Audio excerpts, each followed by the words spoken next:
Welcome to Shri Janaki creations. ఈరోజు మనం 8th class rapid revision చేసుకుందాము. ప్రీవియస్ వీడియో నేను 4th క్లాస్ ర్యాపిడ్ రివిజన్ చేశాను. అయితే కొంతమంది నాకు తెలిసిన వాళ్ళు ఏం మెసేజ్ చేశారంటే హయ్యర్ సెక్షన్ నుంచి ఫస్ట్ ర్యాపిడ్ రివిజన్ చేయమని చెప్పారు. సో నా పర్సనల్గా అడిగారు కాబట్టి నేను చేస్తున్నాను. ఈరోజు 8th క్లాస్ మనం ర్యాపిడ్ రివిజన్ చేసుకుందాము. ర్యాపిడ్ రివిజన్ ఫస్ట్ మనం ఇక్కడున్న పాఠం పేరు, ఇతివృత్తము, పాఠం యొక్క రచయిత ఏంటంటే ఫస్ట్ పాఠం వచ్చేసి త్యాగనిరతి. తన పాట రచయిత వచ్చేసి నన్నయ్య. ఈ పాఠం యొక్క నేపథ్యం ఏమంటే డేగంటే భయంతో పావురం శివచక్రవర్తికి వద్దకు వెళ్ళి శరణు కోరింది. ఈ పాఠ్యభాగం యొక్క వివరాలు ఏంటంటే ఇది ఇతిహాస ప్రక్రియకు చెందినది. ఇతిహాసం అంటే ఇది ఇట్లా జరిగిందని అర్థం. ఇతిహాసంలో కథకు ఎక్కువ ప్రాధాన్యం ఉంటుంది. ఈ కథలు గ్రంథస్థం కాకముందు వాగ్రూపంలో ఉండేవి. భారత రామాయణాలు ఇతిహాసాలు అంటారు. ఈ పాఠాన్ని శ్రీమద్ మహాభారతంలోని అరణ్య పర్వంలోని తృతీయాధ్యాయం నుండి గ్రహించారు. పూర్వకాలంలో శిబి భృగతుంగ పర్వతంపై యజ్ఞం చేశాడు. ఇంద్రుడు, అగ్నిదేవుడు, శిబి చక్రవర్తి గుణగణాలను పరిశీలించుకున్నారు. అగ్నిదేవుడు పావుల రూపంలో, ఇంద్రుడు డేగ రూపంలో వచ్చారు. ఇంకా నెక్స్ట్ ఈ పాఠం యొక్క రచయిత నన్నయ్య గురించి మనం తెలుసుకుందాం. నన్నయ్య 11వ శతాబ్దంలోని కవి. రాజ మహేంద్రవరాన్ని రాజధానిగా పరిపాలించిన రాజరాజ నరేంద్రుని ఆస్థాన కవి నన్నయ్య. బిరుదు వాగానుశాసనుడు. ఇలా ఏదో గుర్తుపెట్టుకోవాలంటే నన్నయ్య ఎప్పుడు వాగుతూనే ఉంటాడని ఒక చిన్న ట్రిక్ లాగా గుర్తుపెట్టుకోండి. వ్యాసుడు మహాభారతాన్ని సంస్కృతంలో రాశాడు. నన్నయ్య మహాభారతంలోని 18 పర్వాలలో ఆది, సభా పర్వాలు, అరణ్య పర్వంలోని 4 అశ్వాసంలో శారదరాత్రులు అనే పద్యం వరకు తెలుగులోకి అనువదించాడు. ఆంధ్ర శబ్ద చింతామణి అనే తెలుగు వ్యాకరణ గ్రంథాన్ని సంస్కృతంలో రాశాడు. ఇప్పుడు ఇవి రివిజన్ క్లాసెస్ అయిపోయిన తర్వాత నేను ఖచ్చితంగా ప్రతి లెసన్ నుంచి ఇంపార్టెంట్ క్వశ్చన్స్ అనేసి వీడియోస్ కూడా చేస్తాను. కాబట్టి చూస్తూ ఉండండి. లైక్, షేర్, సబ్స్క్రైబ్ చేసుకోండి. నన్నయ్య కవిత్వంలోని లక్షణాలు: ప్రసన్న కవితా కథార్థయుక్తి, అక్షర రమ్యత, నాన రుచిరార్థ సూక్తి, నిధిత్వం. ఈ ఫస్ట్ లెసన్ త్యాగనిరతిలో ఉండే అర్థాలు: కపోతము అంటే పావురము, హితముని అంటే మేలు, వర్ధిల్లు వృద్ధి పొందు, ధర్మువు ధర్మము, పరిత్యాగం సమర్పించడం, బుభుక్షితుడు ఆకలితో బాధపడువాడు. ఇక్కడ నానా అర్థాలు వచ్చేసి వర్షం, సంవత్సరం, పాడి, న్యాయము, ధర్మము, తీర్పు, వనం, అరణ్యము, జలము, సమూహము. సెకండ్ లెసన్ సముద్ర ప్రయాణం. సముద్ర ప్రయాణం యొక్క పాట నేపథ్యం ఏమంటే సముద్ర ప్రయాణం యొక్క అనుభవాలు. 2వ ప్రపంచ యుద్ధ కాలం 1939, 1944లో లండన్కు వెళ్ళి చదువుకోవడం వ్యాస ప్రయాసాలతో కూడుకున్న పని. రామకృష్ణయ్య ఉన్నత విద్య కోసం పెద్దపల్లి జిల్లా మంతని గ్రామం నుండి సుదూర దేశమైన గ్రేట్ బ్రిటన్ను సముద్ర ప్రయాణం చేశాడు. ఈ పాఠం యొక్క వివరణలో ఇప్పుడు మనకు మెయిన్ ఏమి నేర్చుకోవాలంటే ఈ ఫస్ట్ పాఠంలో మనకి కనిపిస్తాయి కదా, ఇతిహాసం అంటే ఏంటి, యాత్ర చరిత్ర అంటే ఇవి ఖచ్చితంగా మనము ఈ పాఠం యొక్క ఇవి చూసుకోవాలన్నమాట. యాత్ర రచన ప్రక్రియలు ఖచ్చితంగా చూసుకోవాలి. ప్రతి పాఠంలో ఉన్న ప్రతి ప్రక్రియ మనకు చాలా ఇంపార్టెంట్. దానికి డెఫినేషన్ ఏంటి అని కూడా ప్రీవియస్ డిఎస్సిలో అడిగారనమాట. యాత్ర చరిత్ర ప్రక్రియకు చెందినదని ఈ పాఠం యొక్క ప్రక్రియ ఏంటంటే యాత్ర చరిత్ర. యాత్ర వల్ల తమకు కలిగిన అనుభవాలను వివరిస్తూ రాసేదే యాత్ర చరిత్ర. దేశ విదేశాల్లో నెలకొన్న నాటి రాజకీయ, ఆర్థిక, సామాజిక స్థితిగతులను కూడా ఇవి వివరిస్తాయి. ఒక్క నిమిషం అండి. ఈ పాఠం ముద్దు రామకృష్ణయ్య రాసిన నా ప్రథమ విదేశీ యాత్ర పుస్తకంలోనిది. ముద్దు రామకృష్ణయ్య యొక్క జిల్లా పెద్దపల్లి, గ్రామం మంతని, తల్లి ముద్దు అమ్మాయి, తండ్రి ముద్దు రాజన్న. కొన్నిసార్లు ఒక పాఠంలోని ఒక రచయిత పేరు అడిగి అతను ఏ జిల్లా వాళ్ళు కూడా అనేసి అడుగుతున్నారు. సో అది కూడా మనం ఖచ్చితంగా గుర్తుపెట్టుకోవాల్సిందే. 1996లో బ్రిటన్లోని లీడ్స్ విశ్వవిద్యాలయం నుండి ఎంఎడ్ పట్టా పొందాడనమాట. మధ్యకాలంలో ఆసియా, ఆస్ట్రేలియా, యూరప్, అమెరికా పర్యటనలు చేశాడు. నిరక్షరాస్యత నిర్మూలన కోసం ఈచ్ వన్ టీచ్ వన్ అనే ఉద్యమాన్ని జీవిత చరమాంకం వరకు కొనసాగించిన గొప్పవేత్త. ఈచ్ వన్ టీచ్ వన్ అనే ఉద్యమాన్ని తను చనిపోయేంత వరకు కొనసాగించింది ముద్దు రామకృష్ణయ్య.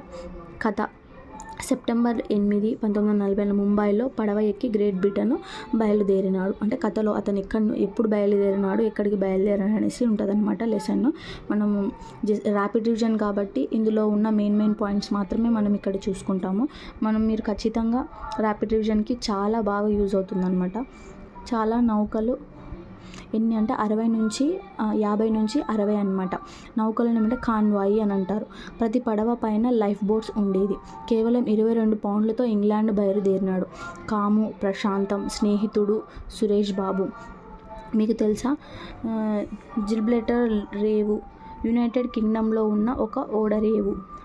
బే ఆఫ్ బిస్క్ స్పెయిన్లోని లెసెస్ నగరానికి దగ్గరలో ఉన్నది. సముద్ర కెరటాల తర్వాత సానువులకు ఢీకొట్టడం వలన సొరంగం ఏర్పడింది. ఇది పర్యాటక కేంద్రంగా విలసిల్లుతున్నది. స్టెర్లింగ్ పౌండ్ బ్రిటన్ దేశపు కరెన్సీని స్టెర్లింగ్ పౌండ్ అంటాము. పాస్పోర్ట్ విదేశాలకు వెళ్ళే వాళ్లకు ప్రభుత్వం ఇచ్చే వ్యక్తి ధృవీకరణ పత్రం.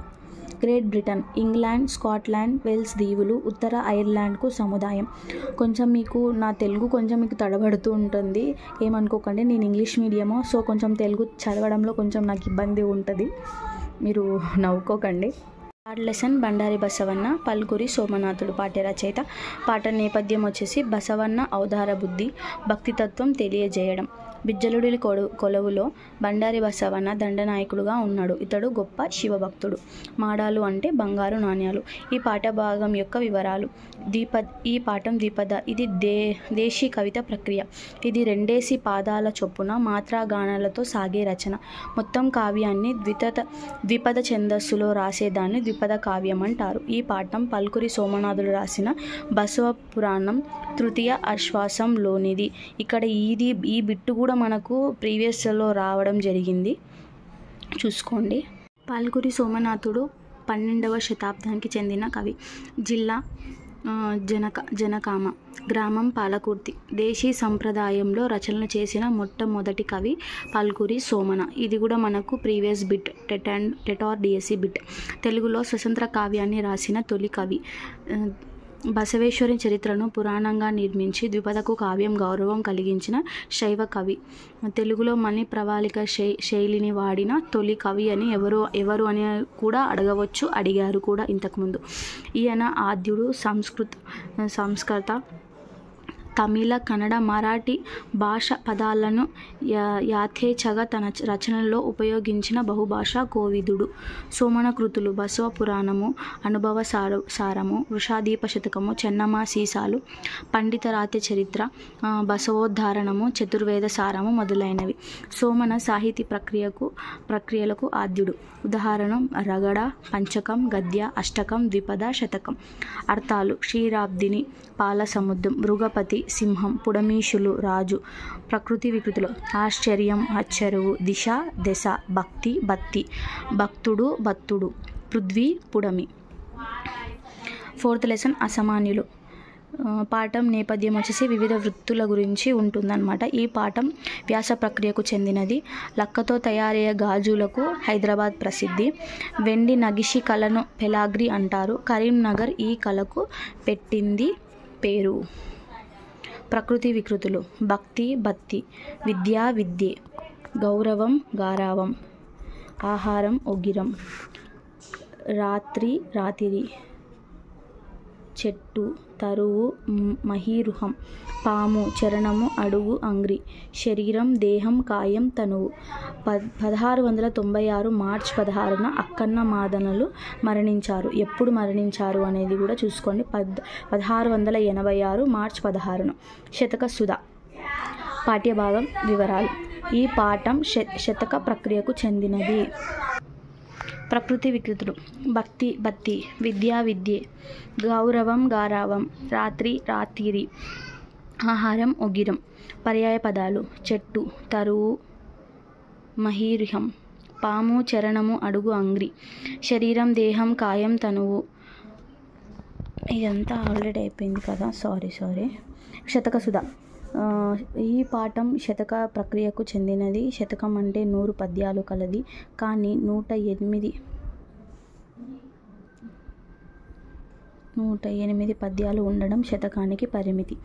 పరిపాటి. పద్యాలకు సాధారణంగా మకుటం ఉంటుంది. పద్యం చివర పద్య పాదం కానీ లేక 2 పాదాలు కానీ అన్ని పద్యాల్లో ఒకే విధంగా ఉంటే కానీ మకుటం అంటారు. మకుటం అంటే కిరీటం అని అర్థం.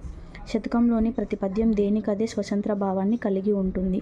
ఫస్ట్ శతకం నారాయణ శతకం. నారాయణ శతకాన్ని రచించింది పోతన, 15వ శతాబ్దం. నారాయణ శతకం యొక్క జిల్లా జనగామ, ప్రాంతం బమ్మెర, మకుటం నారాయణ. ఆయన యొక్క రచనలు వచ్చేసి ఆంధ్ర మహాభాగవతం, భోగిని దండకం, వీరభద్ర విజయం. సైడ్లో వచ్చే కొన్ని అరుపులు మీరు పట్టించుకోకండి, మా పాప అరుస్తుంది. 2వ శతకం చిత్తశతకం. శ్రీపతి భాస్కర కవి, 17వ శతాబ్దానికి చెందిన కవి. ఈయన మకుటం వచ్చేసి చిత్తమ. ఈయన శైవ పండిత త్రయంలో ఒక. భాస్కర శతకం మారద వెంకయ్య, 17వ శతాబ్దం. మకుటం భాస్కర. భాస్కర శతకంలోని ప్రతి పద్యంలోని మొదటి 2 పాదాల్లో ఒక నీతిని చెప్పి తర్వాత పాదాల్లో దాన్ని సమర్థించు ఒక దృష్టాంతాన్ని చెప్పాడు. మనకి ఈ ఒక్క బిట్టు కూడా మనకు రావచ్చు. ఏ శతకంలో ఒక పద్యం ఫస్ట్ మొదటి పాదాల ఒక నీతిని చెప్పి తర్వాత ఇంకొక పాదాల్లో దాన్ని సమర్థిస్తూ ఉండే శతకం ఏది అని కూడా మనకి అడగవచ్చు. దాశరథి శతకం కంచర్ల గోపన్న, జిల్లా ఖమ్మం, ప్రాంతం నేలకొండపల్లి. మకుటం దాశరథి కరుణా పయోనిధి. భద్రాచల రామునిపై అనేక కీర్తనలు రాసినది దాశరథి. కంచర్ల గోపన్న. కంచర్ల గోపన్న యొక్క శతకం దాశరథి శతకం. నరసింహ శతకం కాకుత్సం శేషప్ప కవి, జిల్లా జగిత్యాల, ప్రాంతం ధర్మపురి. మకుటం దృష్ట సంహార నరసింహ దురితదూర. ఈయన మృదంగం వాయించడంలో నేర్పరి. తన జీవితాన్ని శ్రీ ధర్మపురి నరసింహస్వామికి అంకితం చేశాడు. ఈయన యొక్క రచనలు నరహరి శతకం, నృకేశ్వరి శతకం, ధర్మపురి రామాయణం.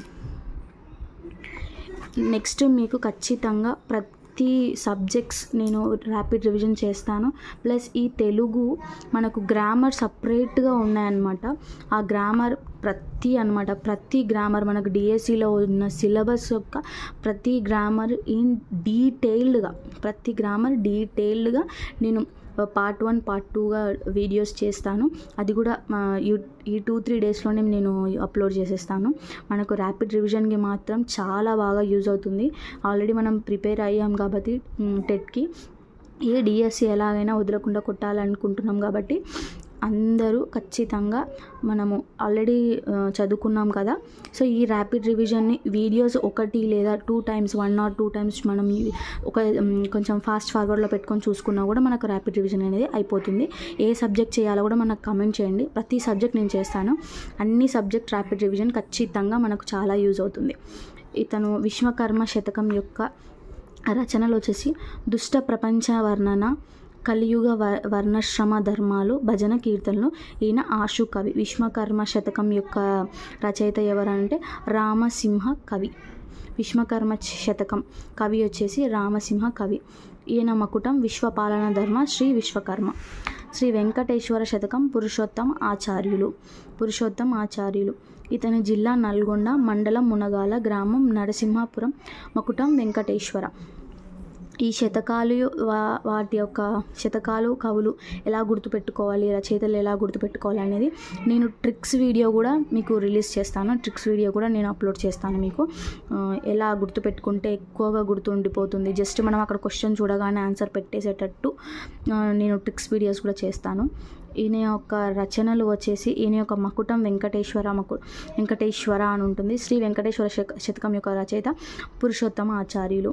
ఈయన రచనలు గోదాదేవి, యాదగిరి లక్ష్మీ నరసింహ శతకం, సత్యవతి స్వాంతనం, గోదావరి మారుతి. ఇది వచ్చిందనమాట. సత్యవతి స్వాంతనం ఎవరి రచన అని చెప్పేసి అడిగారు ప్రీవియస్లో. మనకు ఈయన విద్వత్ కవి అనిగా ప్రసిద్ధి పొందాడు.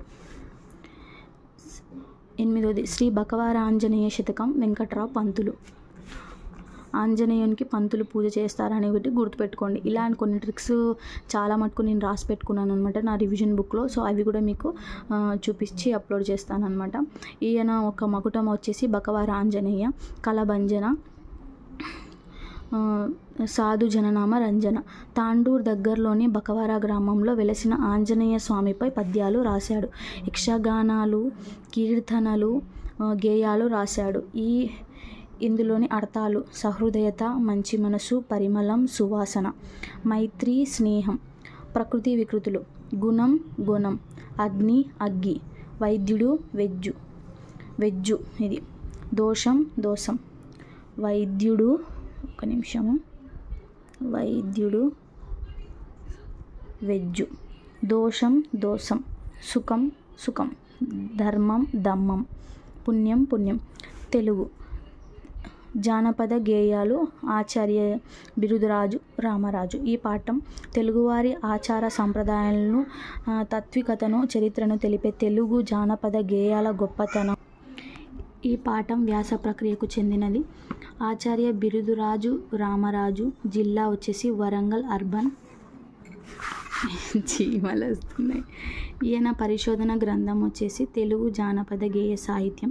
రచనలు చరిత్రకెక్కని చరితార్థులు, ఒక నిమిషము, తెలంగాణ పిల్లల పాటలు, ఉర్దూ తెలుగు నిఘంటువు, మరుగున పడిన మాణిక్యాలు, ఆంధ్రయోగులు, తెలంగాణ పల్లె పాటలు. తెలుగు జానపద రామాయణం. తెలుగు జానపద సాహిత్యం అనగానే ఈ కవి గుర్తుకొస్తారు. తెలుగు జానపద సాహిత్యం అనగానే మనకి ఎవరు గుర్తుకొస్తారు అని అంటే ఆచార్య బిరుదురాజు రామరాజు. అర్థం వచ్చే పదాలు అంటే పర్యాయ పదాలు: సౌరభం, సువాసన, పరిమళం, ఆలంబనం, ఆధారం, ఆశ్రమం, మోక్షం అంటే కైవల్యం, ముక్తి, కష్టం, ఇక్కట్లు, శ్రమ, ఆదేశం, ఆజ్ఞ, ఆనతి. ఒకవేళ ఇలా వీడియోని మనము పాజ్ చేసి ఫార్వర్డ్ చేసుకుంటూ కూడా చూడొచ్చు. ఎందుకంటే కొంతమందికి వాయిస్ వింటూ చూడలేరు కాబట్టి కొంచెం వీడియోని పాజ్ చేసుకొని చదువుకొని మళ్ళీ ఫార్వర్డ్ చేసుకొని అలా కూడా చదువుకోవచ్చు. 7వ లెసన్ వచ్చేసి మంజీరా, డాక్టర్ వేముగంటి నరసింహాచార్యులు. ఈ పాఠం యొక్క ఉద్దేశం ఏంటంటే తెలంగాణ రాష్ట్రంలో మంజీరా నదిపై నిర్మించిన నిజాం సాగర్, సింగూరు, గన్నపురం ప్రాజెక్టులు మరియు నదుల ప్రత్యేకత గురించి తెలిపేది. ఇది గేయ ప్రక్రియకు చెందినది.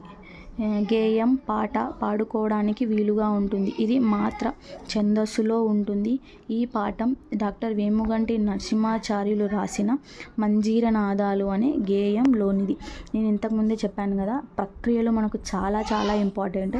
డిఎస్సిలో మనకు ఇలానే ఎక్కువ అడుగుతారనమాట. ఖచ్చితంగా 1 మార్క్ మాత్రం మనకు ఖచ్చితంగా వస్తుంది.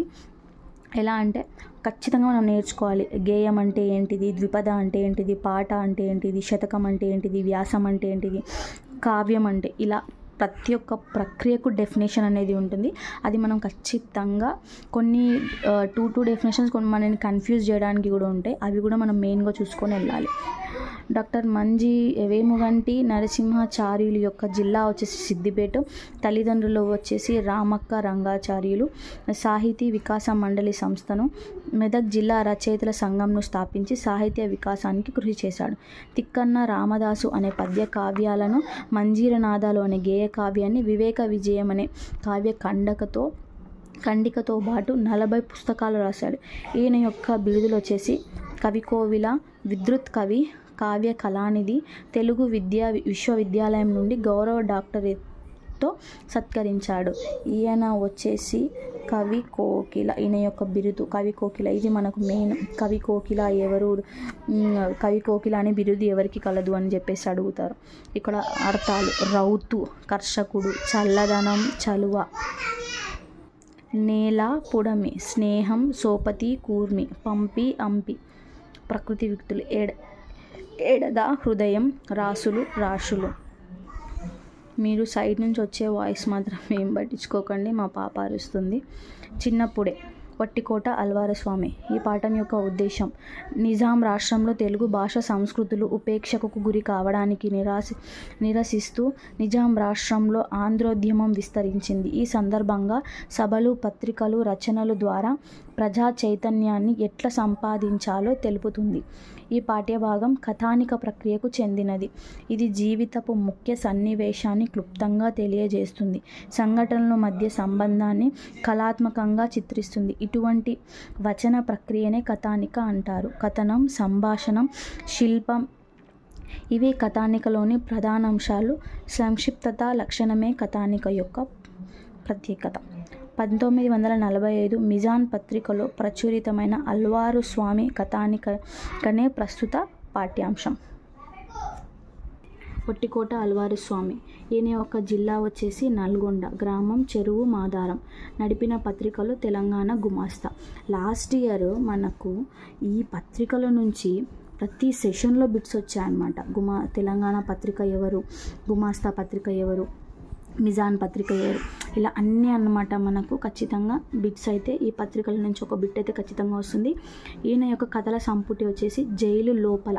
ఇది ఎలా గుర్తుపెట్టుకోవాలంటే, మనం ఎప్పుడైనా సరే జైలు లోపలికి వెళ్తే కోటలాగా ఉంటుంది అనమాట. అలా గుర్తుపెట్టుకోండి. జైలు లోపల ఎలా ఉంటుంది, కోటలు ఉంటాయి కదా, కోటలాగా ఉంటుంది కాబట్టి జైలు లోపల. ఇంకొకటి మనకు కన్ఫ్యూజ్ చేసే బిట్ ఏంటంటే జైలు కథలు పొట్లపల్లి రామారావు. అది ఎలా గుర్తుపెట్టుకోవాలంటే, మనకు పొట్ట బాగా నిండిన తర్వాత మనం కథలు వింటాం నైట్ పూట, అట్లా గుర్తుపెట్టుకోవాలి. జైలు కథలు, జైల్లో పొట్ట బాగా నిండిన తర్వాత మనకు కథలు వింటాం కాబట్టి జైలు కథలు వచ్చేసి పొట్లపల్లి రామారావు. జైలు లోపల వచ్చేసి వెట్టికోట అల్వారు స్వామి. వ్యాసాలు రామప్ప రభస, తెలంగాణ వ్యాసాలు. నవలలు ప్రజల మనిషి గంగు. ఈయన యొక్క నవలలు వచ్చేసి ప్రజల మనిషి గంగు. ఈయన తొలితరం కథ రచయిత. ఈయన ఆంధ్ర సభ నల్గొండ జిల్లా శాఖకు అధ్యక్షుడిగా పనిచేశాడు. దేశోద్ధార గ్రంథాలయాన్ని స్థాపించి 35 పుస్తకాలను ముద్రించాడు. ఇక్కడ ఈ లెసన్లో మనకు ఉన్న అర్థాలు వచ్చేసి దండం, అంజలి, నమస్కారం. రకం అంటే పన్ను, మిరం అంటే కారం మిరియాలు, ఎరుక అంటే తెలుసు జ్ఞానం, అవ్యాజ కపటం లేని. అదే అర్థం వచ్చే పదాలు: విలువ, ఖరీదు, మూల్యం, కుప్పలుగా, రాశులు, ప్రోగులు, గబాలున, గుబిల్లున, వెండి, రజతం, కళాదౌతం. ప్రకృతి వికృతులు వచ్చేసి మొగం, ముఖం, సుఖం, సంతసం, సంతోషం, గారావం, గౌరవం. నేను నెక్స్ట్ మనకు ఈవీఎస్ కూడా నేను అప్లోడ్ చేస్తానండి. ఈ వీడియో తర్వాత నెక్స్ట్ ఈవీఎస్ అప్లోడ్ చేస్తాను. ఒక క్లాస్ వచ్చేసి 9th లెసన్ అమరులు. ఆచార్య కె రుక్నుద్దీన్. తెలంగాణ ప్రత్యేక తెలంగాణను కాంక్షిస్తూ 1969లో పెద్ద ఎత్తున ఉద్యమిస్తూ 360 మంది పైగా విద్యార్థులు, యువకులు ప్రాణం త్యాగం చేశారు. తెలంగాణ ఉద్యమంలో నాటి నుండి నేటి వరకు అమరులైన వారి త్యాగాలను సమర్పించుకోవడమే ఈ పాఠం యొక్క ఉద్దేశం. ఈ పాఠం నుంచి కూడా మనకి రావచ్చు అన్నమాట. ఈ పాఠం గ్రేయ ప్రక్రియకు చెందినది. ఇది యాదగిరి మరియు కె రుక్నుద్దీన్ రాసిన విప్లవ ఢంక అనే కవితా సంకలనంలోనిది. ఆచార్య కె రుక్నుద్దీన్ యొక్క జిల్లా వచ్చేసి నాగర్ కర్నూలు, గ్రామం రాచరూరు, వెల్దొండ. జానపద సాహిత్యంలో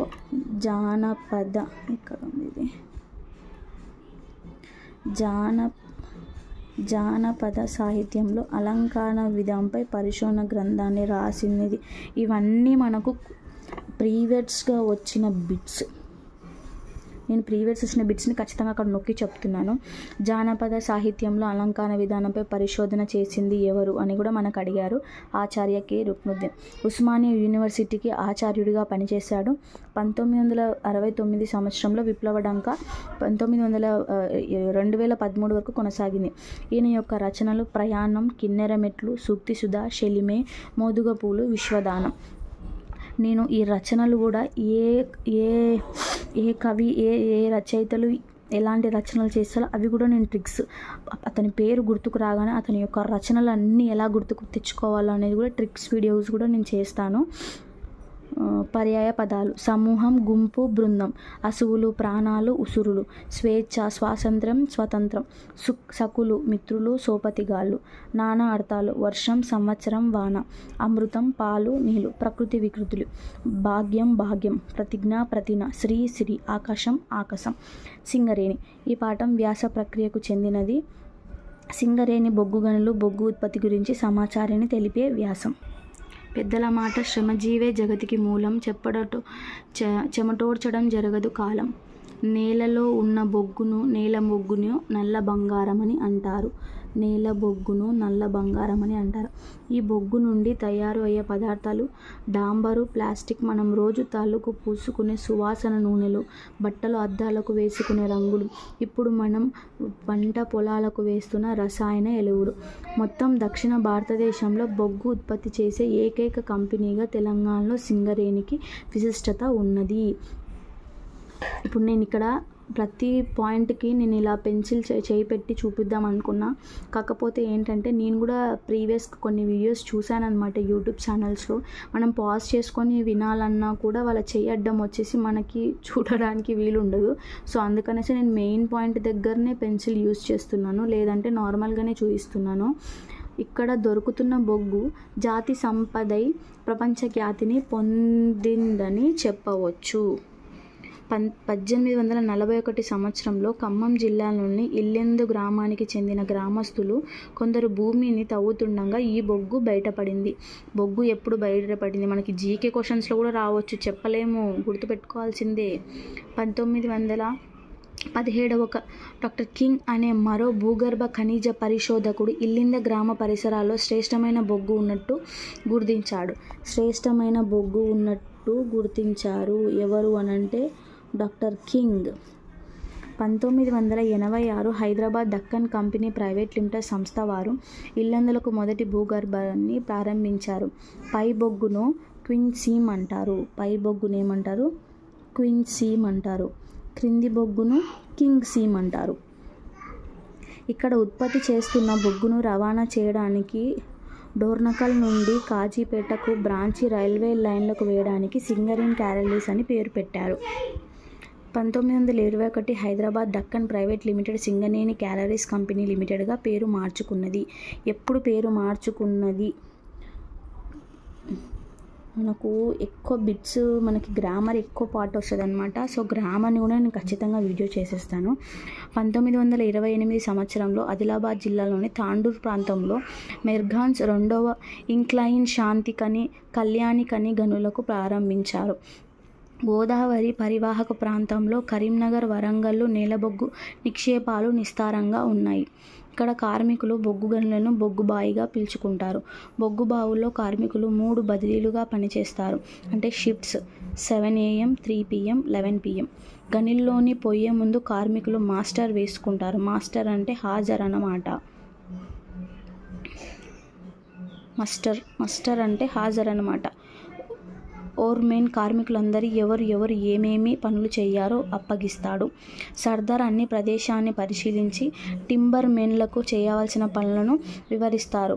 కోల్ కట్టర్ ఉల్లు కోసి ముందు పాతరలను పెడతారు. తర్వాత షార్ట్ ఫైర్మెన్ వాటిని పేలుస్తాడు. ఆ తర్వాత సర్దార్లు ఈ ప్రాంతాన్ని పైకప్పును పరిశీలిస్తారు మరియు పైకప్పు కూలకుండా చర్యలు తీసుకుంటారు. కోల్ ఫిల్లర్లు చెమ్మస్తో బొగ్గును తట్టుతో ఎత్తి టబ్బులు నింపుతారు. ఈ టబ్బులన్నీ నిండిన తర్వాత రోప్ సహాయంతో హాలర్ వాటిని పైకి చేరుస్తాడు. ఈ మీకు తెలుసా నుండి ప్రీవియస్ జీకే క్వశ్చన్స్ వచ్చాయని అంటున్నారు. సో మనం చూసుకోండి. బొగ్గు బావులో పనిచేసే సిబ్బంది చేసే పనుల వివరాలు. మేనేజర్ సంబంధిత గనికి అధికారి. సేఫ్టీ ఆఫీసర్ గనికి సంబంధించిన రక్షణ బాధ్యతలు చూసుకునే అధికారి. నేను ఫాస్ట్గా ఇట్లా చూపిస్తాను, చూసుకోండి.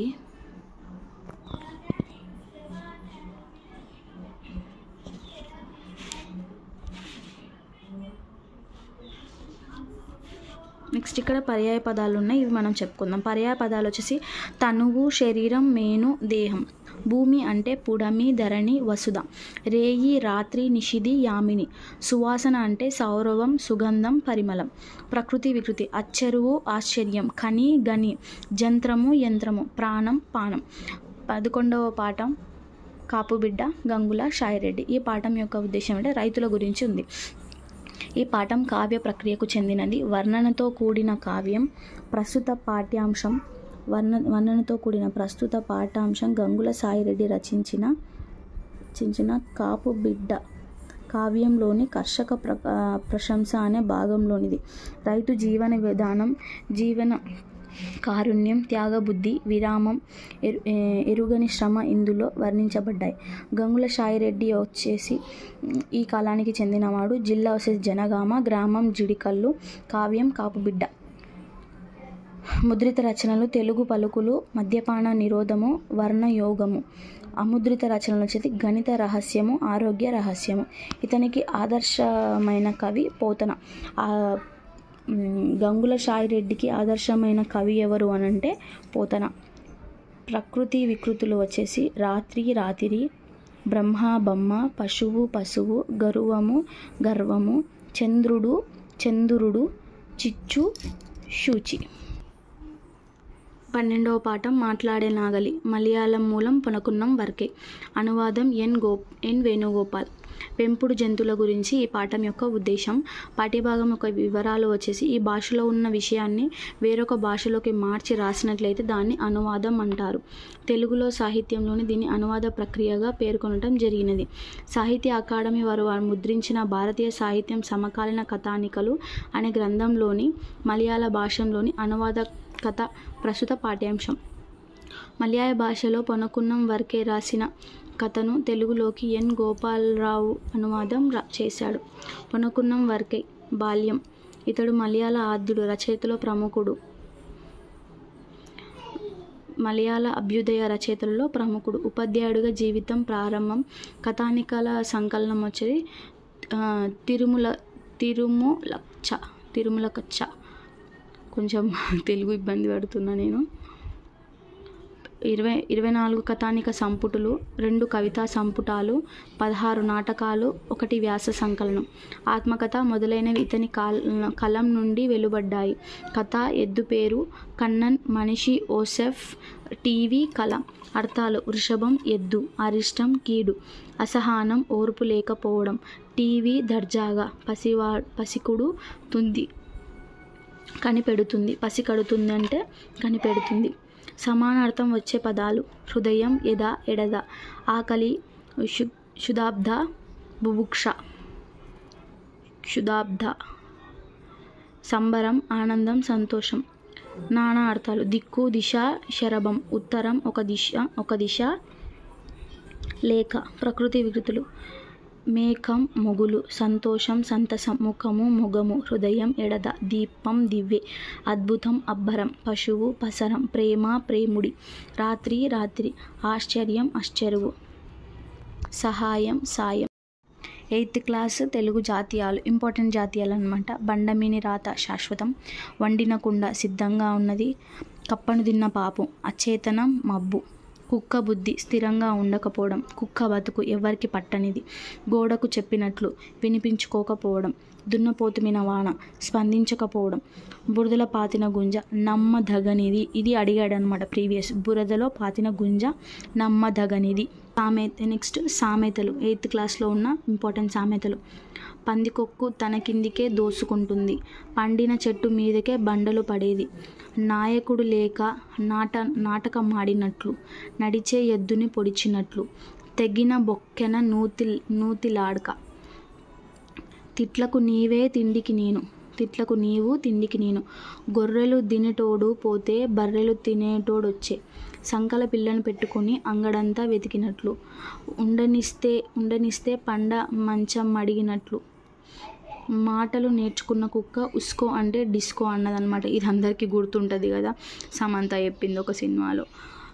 ఆడుతని నెత్తి బుడతడు కొడితే బుడతను నెట్టి బూడిద కొట్టిందట, ఇంట్లో ఈగలు మోత బయట పల్లకిల మోత, ఇటెరు రమ్మంటే ఇల్లంతా నాదే అన్నాడట,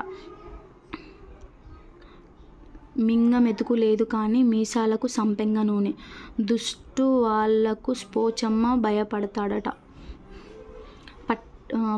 పట్టి పంగనామాలు పెడితే గోడ సాటుకు పోయి తుడుచుకున్నట్లు, గోరు చెట్టు మీద రోకటి పోటు, పెన్నం ముంచి పొయ్యిలో పడ్డట్టు, ఊపిరి నీడలు ఊరుకపోతే పానం లేనోడు పట్టబోయి. వీడియో 8th క్లాస్ ఉపవాచకం మెయిన్ బిట్స్ కావాలంటే కూడా చెప్పండి, అది కూడా చేసేద్దాము. 8th క్లాస్లో ఉన్నాయి పర్యాయ పదాలు. అంధకారం చీకటి, తమస్సు తిమిరం, అసువులు ప్రాణములు, ఉసురు జీవములు, ఆకలి శుత్తు బుభుక్ష, ఆలంబనం ఆధారం ఆశ్రమం ఊత, ఇడుములు ఇబ్బందులు కడగండ్లు కష్టాలు, ఉడుపులు గుడ్డలు పుట్టములు బట్టలు వస్త్రాలు, కర్దమం బురద అడుసు పంకం, కష్టం ఇక్కట్టు శ్రమ ఇడుము, కాంక్ష ఇచ్ఛ కోరిక వాంఛ, కాపు రైతు కర్షకుడు, కృషివలుడు హాలికుడు సైరికుడు, కుప్పలు రాశులు ప్రోగు, కేతనం పతాకం జెండా ధ్వజం, క్వనము శబ్దము సవ్వడి చప్పుడు, చిచ్చు అగ్ని, జ్వలనం, అనలం, బంగారం. జగన్నాథుడు రాజు, నృపుడు, ప్రభువు, భూమీషుడు. 8th class important నానార్థాలు. అరిష్టం కీడు, మజ్జిగ, కాకి, కుంకుడు చెట్టు. ఇది కూడా అడిగాడు. అర్థం శబ్దార్థం కారణం, ధనం, న్యాయం, ప్రయోజనం, వస్తువు. కాలం నల్లనిది, సమయం, మరణం, ఇనుము. చీకటి అంధకారం, దుఃఖం, రాత్రి. చేప సారము, ధైర్యము, పొగరు. తలపు అభిప్రాయం, ఆలోచన, జ్ఞప్తి. దిక్కు దిశ, శరణము, దారి. పాడి న్యాయము, ధర్మము, తీర్పు, స్వభావం, ఆచారం. పావని ఆవు, గంగ, భీముడు. హనుమంతుడు పవిత్రురాలు. ఇది వచ్చేసి చిన్న ట్రిక్ చెప్తాను. పావని వాళ్ళ ఇంటికి ఆవు, గంగ, హనుమంతుడు, భీముడు వచ్చారు. ఎందుకంటే ఆమె పవిత్రురాలు కాబట్టి. అలా గుర్తుపెట్టుకోండి. ఇలా ఇవి కూడా నేను ట్రిక్స్ చెప్పమంటే ఇవి కూడా నేను చెప్తానమాట. నేను ప్రతి ఒక్కదాన్ని నేను ట్రిక్స్తో నేర్చుకున్నాను. అంటే మనం ట్రిక్స్ అంటే ట్రిక్స్ కాదు, షార్ట్ ఫామ్లో అంటే ఇది చూడగానే మనం గుర్తుపట్టుకునేటట్లు కొన్ని ఉన్నాయన్నమాట. కొన్ని హార్డ్వి అలా ఉన్నాయి. అవి కూడా చెప్పమంటే అవి కూడా చెప్తాను. కమెంట్ చేయండి. మిసిమి కాంతి, నవనీతం, సంపద. మూలం వేరు, మొదలు, ఊడ, కారణం, పునాది. హితం లాభం, క్షేమం, ఇష్టం, ఉపకారం. ప్రకృతి వికృతులు. అగ్ని అగ్గి. అద్భుతము అబ్బురము. ఆశ్చర్యం అచ్చెరువు. ఆహారం ఒగిరము. కుల్య కాలువ. కులం కొలం. కని గని. గుణం గుణం. దీపం దివ్వె. దోషం దోషం. ధర్మం దమ్మం. పశువు పశువు. పుణ్యం పుణ్యం. ప్రేమ ప్రేముడి. బృంగారం బంగారం. భక్తి బత్తి. ముఖము మొగము. రాశులు రాసులు. రాత్రి రాతిరి. విద్య విద్యే. వైద్యుడు వెజ్జు. సంతోషం సంతనం సంతసం. సహాయం సాయము. హృదయం ఎద. పేటి హార్మోనియం. ఇక్కడితో మనకు 8th క్లాస్ కంప్లీట్ అయిపోయింది. బిట్స్ విత్ మొత్తం అన్ని లెసన్స్ కూడా కవర్ అయిపోయాయి అన్నమాట. మీకు నచ్చితే ఖచ్చితంగా లైక్ చేయండి, సబ్స్క్రైబ్ చేయండి. ఇంకోటి ఏంటనంటే నెక్స్ట్ ఏ వీడియో కావాలి అనేది, ఏ క్లాస్ వీడియో, ఏ సబ్జెక్ట్ కావాలి అనేది కూడా మీకు నచ్చితే కమెంట్ చేయండి. ఖచ్చితంగా నేను అది చేస్తాను. నేను ఇవి చేయడానికి కారణం ఏంటంటే ర్యాపిడ్ రివిజన్ చేస్తున్నాను. చాలామంది టెట్ డిఎస్సి అభ్యర్థులు అందరూ కొనుక్కోలేరు కదా. ఏమన్నా సరే మనము అన్నీ ఒకే చోట రాసుకున్న వాళ్ళు సరే, రాసుకొని వాళ్ళు, ఇప్పుడే ప్రిపేర్ అవుతున్న వాళ్ళు, ఇప్పుడే స్టార్ట్ చేయాలనుకుంటున్న వాళ్ళు ఈ వీడియో కంటిన్యూగా 2 or 3 times వింటే కూడా మీకు గుర్తుండిపోతుంది. అందుకనేసే చేస్తున్నాను. Thank you.